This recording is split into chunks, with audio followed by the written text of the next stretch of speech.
Здравствуйте, Арсений Сергеевич. Здравствуйте. Я ветеран боевых действий. Я сам участвую в программе «Якутия. Земля героев». У меня такой вопрос.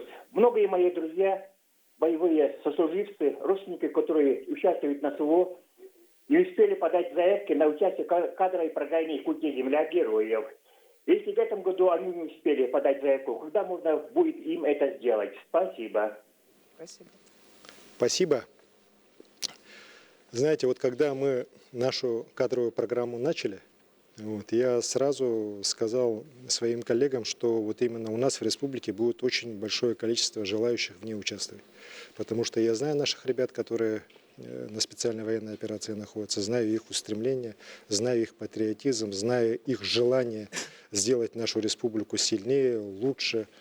И, конечно же, многие из них мечтают, пройдя какое-то определенное обучение, быть полезными именно государству. Работать на государственной службе, муниципальной службе, работать в госкомпаниях.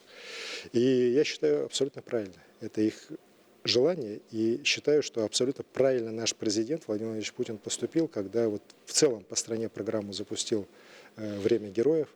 Первый набор, знаете, 83 человека было, в том числе наш Игорь Юргин, который сегодня работает на должности министра молодежи и социальных коммуникаций республики. И очень хорошо, кстати, работает. И он же правильно говорит, когда о том, что в будущем нам нужна настоящая элита государства, настоящие патриоты, которые в своей работе во благо государства, в своем служении государству будут руководствоваться именно идеями патриотизма, которые с оружием в руках защищали наше государство. Я полностью на все 100% разделяю это мнение и уверен, что и у нас в республике так же должно быть. И 25 у нас будет обучаться на первом годе обучения, 594 у нас поступило заявки на эти 25 мест. Дальше был отбор. Отбор как раз проводили специалисты президентской академии, так сейчас называется Российская академия народного хозяйства и государственной службы при президенте.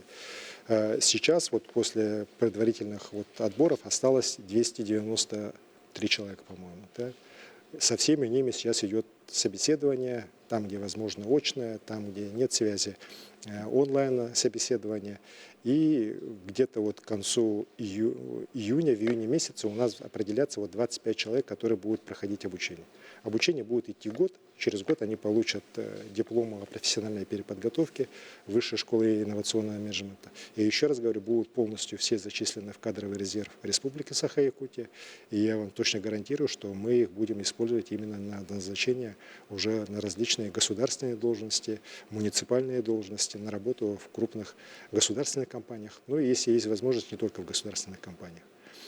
Для того, чтобы, еще раз говорю, к руководству республики начали приходить те люди, которые реально с оружием в руках защищали наше государство, делали все для того, чтобы быстрее пришла к нам победа.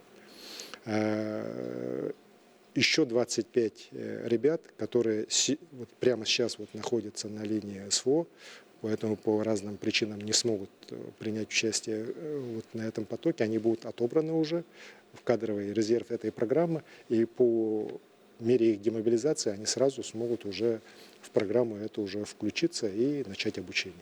Программа эта точно не на 1 год, она будет у нас несколько лет длиться.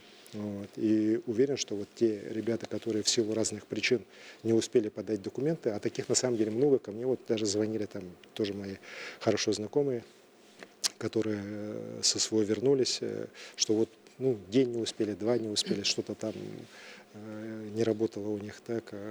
Но здесь даже я был бессилен, потому что, еще раз говорю, тут подходы были у всех ко всем одинаковые, поэтому сейчас список уже закрыт, сейчас до конца дойдем, в следующем году работа будет продолжена.